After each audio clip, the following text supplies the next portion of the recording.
जय श्री कृष्णा। राधे राधे। अजा एकादशी व्रत कथा। अर्जुन ने भगवान श्री कृष्ण से कहा, हे भगवान, मैंने श्रावण शुक्ल एकादशी अर्थात पुत्रदा एकादशी का सविस्तार वर्णन सुना। अब आप कृपा करके मुझे भाद्रपद माह के कृष्ण पक्ष की एकादशी के विषय में भी बतलाएं। इस एकादशी पर क्या नाम है तथा इसके व्रत के क्या विधान है? इसका व्रत करने से किस फल की प्राप्ति होती है? अर्जुन की बात सुनकर भगवान श्री कृष्ण ने कहा, हे कुंती पुत्र, भाद्रपद माह के कृष्ण पक्ष की एकादशी को अजा एकादशी कहते हैं। इसका व्रत करने से समस्त पापों का नाश होता है। इस लोक और परलोक में मदद करने वाली इस एकादशी व्रत के समान संसार में कोई दूसरा व्रत नहीं है।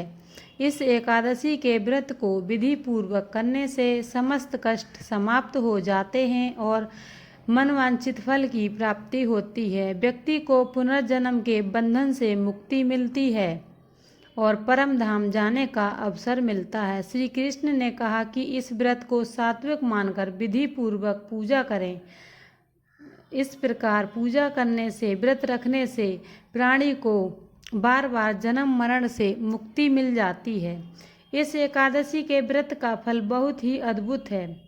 श्री हरि विष्णु भगवान की पूजा करके इस व्रत का महत्व पढ़ने और सुनने से अश्वमेघ यज्ञ का फल प्राप्त होता है। भगवान श्री कृष्ण ने कहा, हे अर्जुन, अब ध्यानपूर्वक इस एकादशी का महत्व श्रवण करो। भगवान श्री कृष्ण कहते हैं, हे अर्जुन, पौराणिक काल में भगवान श्री राम के वंश में अयोध्या नगरी में एक चक्रवर्ती राजा हरिश्चंद्र नाम के हुए थे। राजा अपनी सत्यनिष्ठा और ईमानदारी के लिए बहुत प्रसिद्ध थे। एक बार देवताओं ने इनकी परीक्षा लेने की योजना बनाई। राजा ने स्वप्न में देखा कि ऋषि विश्वामित्र को उन्होंने अपना राजपाट दान कर दिया है। सुबह विश्वामित्र वास्तव में उनके द्वार आकर कहने लगे कि स्वप्न में मुझे अपना राज्य दान कर दिया। राजा ने सत्यनिष्ठा का पालन करते हुए संपूर्ण राज्य विश्वामित्र को सौंप दिया। दान के लिए दक्षिणा चुकाने हेतु राजा हरिश्चंद्र को पुनर्जन्म के कर्म फल के कारण पत्नी, बेटा एवं खुद को बेचना पड़ा। हरिश्चंद्र को एक डोम ने खरीद लिया जो शमशान भूमि में लोगों के दाह संस्कार का काम करवाता था। स्वयं वह एक चांडाल दास बन गया। उसने उस चांडाल के यहाँ कफन लेने का काम किया, किंतु उसने इस आपत्ति के काम में भी सत्य का साथ नहीं छोड़ा। जब इसी प्रकार उसे कई वर्ष बीत गए तो उसे अपने इस नीच कर्म पर बड़ा दुख हुआ और वह इससे मुक्त होने का उपाय खोजने लगा। वह सदैव इसी चिंता में रहने लगा कि मैं क्या करूं, किस प्रकार इस नीच कर्म से मुक्ति पाऊं। एक बार की बात है, वह इसी चिंता में बैठा था कि गौतम ऋषि उसके पास पहुंचे। राजा हरिश्चंद्र ने उनको प्रणाम किया और अपनी दुख भरी कथा सुनाने लगे। राजा हरिश्चंद्र की दुख भरी कथा सुनकर महर्षि गौतम भी अत्यंत दुखी हुए और उन्होंने राजा से कहा, हे राजन, भाद्र माह के कृष्ण पक्ष की एकादशी का नाम अजा एकादशी है। तुम उस एकादशी का विधि विधान पूर्वक व्रत करो तथा रात्रि को जागरण करो, इससे तुम्हारे सभी पाप नष्ट हो जाएंगे। महर्षि गौतम इतना कहकर अलोप हो गए। अजा नाम की एकादशी आने पर राजा हरिश्चंद्र ने महर्षि के कहे अनुसार विधि पूर्वक उपवास तथा रात्रि जागरण किया। इस व्रत के प्रभाव से राजा के सभी पाप नष्ट हो गए। उस समय स्वर्ग में नगाड़े बजने लगे तथा फूलों की वर्षा होने लगी। उन्होंने अपने सामने ब्रह्मा, विष्णु, महेश तथा देवेंद्र आदि देवताओं को खड़ा पाया। उन्होंने अपने मृतक पुत्र को जीवित तथा पत्नी को रानी के समान वस्त्र और आभूषणों से परिपूर्ण देखा। व्रत के प्रभाव से राजा को पुनः अपने राज्य की प्राप्ति हुई। वास्तव में एक ऋषि ने राजा की परीक्षा लेने के लिए ये सब कौतुक किया, परंतु अजा एकादशी के व्रत के प्रभाव से ऋषि द्वारा रची गई सारी माया समाप्त हो गई और अंत में राजा हरिश्चंद्र अपने परिवार सहित स्वर्गलोक को चले गए। हे राजन, यह सब अजा एकादशी के व्रत का प्रभाव था। जो मनुष्य इस उपवास को विधि पूर्वक करते हैं, रात्रि जागरण करते हैं, उनके सभी प्रकार के पाप नष्ट हो जाते हैं। इस एकादशी व्रत कथा के श्रवण मात्र से ही अश्वमेघ फल की प्राप्ति होती है। जय श्री हरि विष्णु महाराज भगवान की जय। अब आइए श्रवण करते हैं एक और कथा, ग्यारस माता की कथा, जो एकादशी के दिन हम सभी को अवश्य सुननी चाहिए, जिसे सुनने से मनोवांछित फल की प्राप्ति होती है। एक बार की बात है, एक राज्य में एक राजा रहा करता था। राजा बहुत ही बुद्धिमान और बलशाली था। वह सदैव अपनी प्रजा का बहुत ही अच्छे से ध्यान रखता था। प्रजा भी अपने राजा को बहुत पसंद करती थी। राजा के 2 बेटियां थीं। राजा अपनी दोनों बेटियों से बहुत ही प्रेम किया करता था। राजा की दोनों बेटियां बहुत सुंदर थीं, लेकिन राजा की छोटी बेटी देखने में बहुत ही सुंदर और धार्मिक प्रवृत्ति की थी। वह 12 मास ग्यारस माता की पूजा और व्रत किया करती थी। सभी लोग राजा की छोटी बेटी से बहुत ही प्रेम करते थे और खूब प्रशंसा करते थे। वह बोलने में बहुत अच्छी थी। राजा भी अपनी छोटी बेटी को बड़ी बेटी से कुछ ज़्यादा ही प्रेम करता था, जिस कारण राजा की बड़ी बेटी को अपनी छोटी बहन से नफरत होने लगी। समय के साथ राजा की दोनों बेटियां बड़ी हो गईं। तब एक पड़ोस के राज्य में रहने वाला राजकुमार राजा की बड़ी बेटी के लिए रिश्ता लेकर आया। जैसे ही उस राजकुमार की नज़र राजा की छोटी बेटी पर पड़ी, वह राजकुमार छोटी बेटी पर मोहित हो गया और उसी से विवाह करने की सोचने लगा। उस राजकुमार ने राजा की बड़ी बेटी के साथ विवाह करने से मना कर दिया और राजा से कहा कि आप बुरा ना मानो तो मैं आपकी छोटी बेटी से विवाह कर सकता हूँ। जब यह बात राजा की बड़ी बेटी को पता चली तो वह अपनी छोटी बहन और भी ज़्यादा नफरत करने लगी। राजा की बड़ी बेटी ने अपनी छोटी बहन को अपना सबसे बड़ा दुश्मन मान बैठी और अपनी छोटी बहन से बदला लेने का निर्णय लेती है। इसके चलते उसने सोचा कि छोटी बहन को जान से मार देती हूँ। एक दिन राजा की बड़ी बेटी ने लड्डू में जहर मिलाकर अपनी छोटी बहन को दे दिया। छोटी बहन ने वो लड्डू खा लिया, लेकिन लड्डू खाने के बाद भी छोटी बहन को कुछ नहीं हुआ। बड़ी बहन ये देखकर बहुत ही आश्चर्यचकित हुई, लेकिन बड़ी बहन ने हार नहीं मानी। जब एक दिन छोटी बहन अपने कमरे में सो रही थी, तब उसने मटके में सांप रखकर उसके कमरे में छोड़ दिया, लेकिन सांप भी छोटी बहन का कुछ नहीं कर पाया। जिसके बाद बड़ी बहन ने अपनी छोटी बहन से कहा, चलो बहन, आज हम कुएं में पानी भरकर लाते हैं। तो छोटी बहन अपनी बड़ी बहन के कहे अनुसार उसके साथ पानी लेने चली गई। जैसे ही वह कुएं से निकालने लगी तो बड़ी बहन ने उसे कुएं में धक्का दे दिया, लेकिन ग्यारस माता के आशीर्वाद से वह सकुशल बाहर निकल आई। यह देखकर उसे बहुत आश्चर्य हुआ कि ना जाने मैंने कौन कौन से प्रयास किए, फिर भी इसका कुछ नहीं बिगड़ा। उसने एक दिन सोचते सोचते छोटी बहन के पास जाकर कहा कि बहन, तुमको पता है भगवान सबकी मृत्यु एक निश्चित समय पर लिखते हैं। तुम्हारी और मेरी मृत्यु कैसे होगी, क्या तुम जानती हो? तब छोटी बहन ने कहा, हाँ बहन, मेरी मृत्यु कैसे होगी ये तो मैं जानती हूँ। छोटी बहन से यह सुनकर बड़ी बहन को बहुत ही संतुष्टि और सोचने लगी कि इस बार मैं इसे जरूर मार दूंगी। उसने अपनी छोटी बहन से कहा कि अपनी मृत्यु का राज मुझे बताओ, तो मैं तो तुम्हारी बड़ी बहन हूँ। छोटी बहन ने अपनी बड़ी बहन से कहा कि मेरी मृत्यु एक तोते में है। जो तोता के गले में हार है, उसी से मेरी मृत्यु होगी। जब कोई व्यक्ति उस तोते को मारकर वह हार अपने गले में पहन लेगा तो मैं मूर्छित हो जाऊंगी, और जैसे ही वह हार अपने गले से उतार देगा तो मैं वापस जीवित हो जाऊंगी। अपनी छोटी बहन की मृत्यु का राज सुनकर बड़ी बहन बहुत ही खुश हुई और उसने अपनी छोटी बहन को मारने के लिए उस पालतू तोते को ढूंढना शुरू कर दिया। लेकिन छोटी बहन को इस बात का पता था कि मेरी बहन जान लेना चाहती है, तो अपने पिताजी के पास गई और अपने पिताजी से कहा कि पिताजी, अगर मेरी मृत्यु हो जाए तो मुझे जलाना मत, बल्कि आप मुझे पुरानी वाली जो हवेली है उसमें एक पलंग पर लिटाकर छोड़ देना। अपनी छोटी बेटी के मुंह से यह बात सुनकर राजा को बहुत बुरा लगा। उसने अपनी बेटी से पूछा कि बेटी, तुम ऐसी बातें क्यों कर रही हो? 2-4 दिन में तेरी शादी होने वाली है। तब राजा ने छोटी बेटी ने बताया कि पिताजी, समय किसी के लिए नहीं रुकता, कब क्या हो जाए किसी को कुछ भी नहीं पता। फिर राजा ने अपनी छोटी बेटी से कहा कि तुम्हारा ऐसा बोलना मुझे बिल्कुल अच्छा नहीं लगता। लेकिन छोटी बेटी ने अपने पिताजी को ऐसा करने पर मजबूर कर दिया और वचन ले लिया कि मरने के बाद जलाना नहीं है। तो राजा ने भी अपनी छोटी बेटी की बात मान ली और 3 दिन बाद जब शादी का समय आया, घर में शादी का माहौल था। पूरे गाजे बाजे के साथ बारात आई। राजकुमार बारात लेकर राजा के घर आया। राजकुमार और राजा की छोटी बेटी का विवाह शुरू हो गया।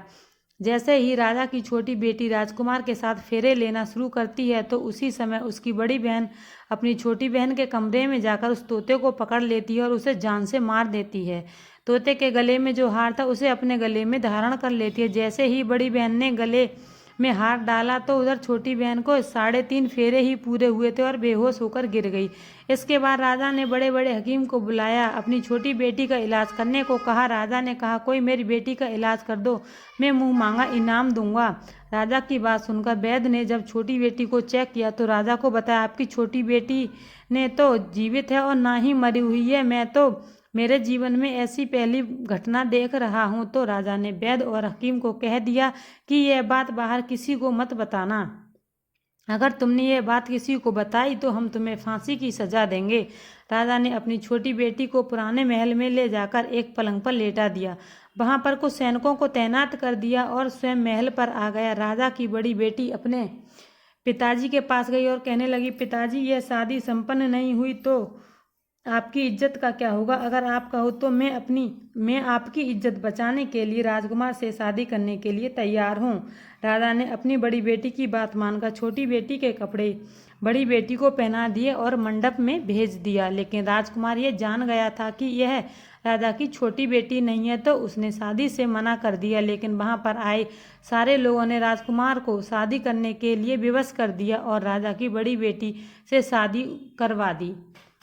बचे हुए 3.5 फेरे बड़ी बेटी के साथ दिलवा दिए। इसके बाद राजकुमार राजा की बड़ी बेटी को अपने महल में ले गया। राजकुमार राजा की बड़ी बेटी से ना तो बात करता और ना ही उसे पसंद करता था और ना ही उसे के कमरे में जाता। राजकुमार ने यह फैसला ले लिया कि मैं राजा की छोटी बेटी को ढूंढ कर ही रहूंगा। वह दिन रात ढूंढता ढूंढता इधर उधर घूमने लगा। एक दिन राजकुमार अपने घोड़े पर सवार होकर राजा के पुराने महल के पास पहुंचा, जहां पर उसने कुछ सैनिकों को देखा। महल के पास पहुंचकर राजकुमार ने जब महल को ध्यान से देखा तो समझ गया कि यह मेरे ससुर का पुराना महल है। तब राजकुमार ने सैनिकों से पूछा कि तुम लोग यहाँ क्या कर रहे हो और इस महल के अंदर उस पलंग पर कौन लेटा है? तो सैनिकों ने बताया कि यहाँ पर राजा की छोटी बेटी लेटी है। यह सुनकर राजकुमार बहुत ही खुश हुआ और तुरंत उससे मिलने के लिए अंदर चला गया। लेकिन अंदर जाकर देखा तो वह बिल्कुल बेहोश थी। राजकुमार उसकी सेवा करने लगा। जैसे ही रात हुई, राजा की छोटी बेटी उठकर बैठ गई। राजकुमार को यह देखकर बहुत ही खुशी हुई और उससे पूछने लगा कि तुम यहाँ क्या कर रही हो? ऐसे बीच फेरों से गायब होकर यहाँ पर क्यों चली आई? तुम मेरे साथ चलो। राजा की छोटी बेटी ने राजकुमार को सारी बात बता दी। बताया कि मेरी जान एक तोते में बसी थी और यह बात मैंने अपनी बड़ी बहन को बता दी थी। मुझे पता है कि उसी ने मुझे मारने का प्रयास किया है। उसके पास एक हार है जिसको वह सुबह पहन लेती है और रात को उतार कर रख देती है। जब तक वह हार को पहने रखती है तब तक मैं मूर्छित रहती हूँ और जैसे ही वह हार उतार देती है तो मैं जीवित हो जाती हूँ। और जब तक मेरी बड़ी बहन के पास वह हार है तब तक मैं ऐसे ही जीवित और मूर्छित होती रहूँगी। अगर मेरी बड़ी बहन के पास जो हार है वह मेरे हाथ में आ जाए तो मैं हमेशा के लिए जीवित हो जाऊँगी। राजकुमार को यह बात सुनकर राजा की छोटी के बेटी के पास ठहरने का निर्णय ले लिया और बचे हुए फेरे लेकर अपने विवाह को पूरा कर लिया और वहीं पर रहने लगा। ऐसे करते करते काफ़ी समय बीत गया। राजा की छोटी बेटी गर्भवती हो गई। एक दिन राजकुमार को किसी काम से बाहर जाना पड़ा तो पीछे से राजा की छोटी बेटी के पेट में बहुत जोरों से दर्द होने लगा। उसने उस समय 11 माता का आह्वान किया, जिसके बाद 11 माता वहां प्रकट हुई और उन्होंने उसके दर्द को दूर किया। एक सुंदर पुत्र को उसने जन्म दिया। जब आधी रात को राजकुमार बाहर आया तो उसने 11 माता को देखा तो वह बहुत ही आश्चर्यचकित हुआ। उसने तुरंत माता को प्रणाम किया। 11 माता ने राजकुमार से कहा कि जब तुम्हारा बेटा 5 बरस का हो जाए तो तुम अपनी पत्नी का हार लाकर इसके गले में डाल देना, जिससे यह हमेशा के लिए जीवित हो जाएगी। समय के चलते राजकुमार का बेटा 5 साल का हो गया। एक दिन राजकुमार को फिर किसी काम से बाहर जाना पड़ा। उसने अपने बेटे से कहा, तुम अपनी माता का ध्यान रखना, मैं शाम तक लौट आऊँगा। जैसे ही राजकुमार वहाँ से निकला तो बड़ी बहन के सैनिकों ने उसे देख लिया और बड़ी बहन से जाकर सारी बात बता दी। जिसके बाद बड़ी बहन अपनी छोटी बहन के पुत्र को वहां से उठवा लिया और उसे मरवा दिया। उसके 2 टुकड़े करवाए, पहले टुकड़े को चक्की में छुपा दिया और दूसरे टुकड़े को पलंग के नीचे रख लिया। यह देखकर ग्यारस माता ने भिखारी का रूप धारण किया और उसके घर आ गई। भिक्षा मांगने लगी तो बड़ी बहन ने अपने नौकरों से कहा कि जाओ भिखारी को भिक्षा दे दो। लेकिन जैसे ही नौकर ग्यारस माता को भिक्षा देने के लिए जाता है तो माता उन्हें मना कर देती है और कहती है कि मैं तुम्हारी रानी से ही भिक्षा लूंगी। नौकरों ने अंदर जाकर कहा कि रानी वह हमसे भिक्षा नहीं ले रही है, बोल रही है कि मैं तुम्हारी रानी से भिक्षा लूंगी। जब बड़ी बहन स्वयं भिक्षा देने के लिए भिखारन बनी ग्यारस माता के पास आती है, उससे पहले ही माता एक बिल्ली का रूप बनाकर उसके कमरे में चली जाती है। वहां पर जो छोटी बेटी का पुत्र का एक टुकड़ा था वह उठा लेती है और दूसरी चक्की के पास से उठाकर जीवित कर देती है और वहां से लेकर चली आती है। राजकुमार को सारी बात बताकर उन्हें उसका बेटा सौंप देती है। राजकुमार अपने बेटे को लेकर उस बड़ी बहन के पास जाता है और उससे कहता है कि इस बच्चे का अच्छे से ध्यान रखना। अगर तुम इस बच्चे का अच्छे से ध्यान रखोगी तो ही मैं तुमसे बात करूंगा, वरना यहाँ से चला जाऊंगा। एक दिन राजकुमार अपने बच्चे से कहा कि तुम ऐसा करो, तुम्हारी माँ में जो गले का हार है उसे उतार लो, तुम्हारी जिद की वजह से वह तुम्हें दे देगी। अपने पिताजी के कहे अनुसार लड़का अपनी माँ का गले का हार मांगता है। यह सुनकर उसकी माँ को पहले तो बहुत गुस्सा आता है, पर उसको याद आता है कि राजकुमार ने कहा है कि अगर मैं इस बच्चे का अच्छे से ध्यान रखूंगी तो वह मुझसे बात करेंगे।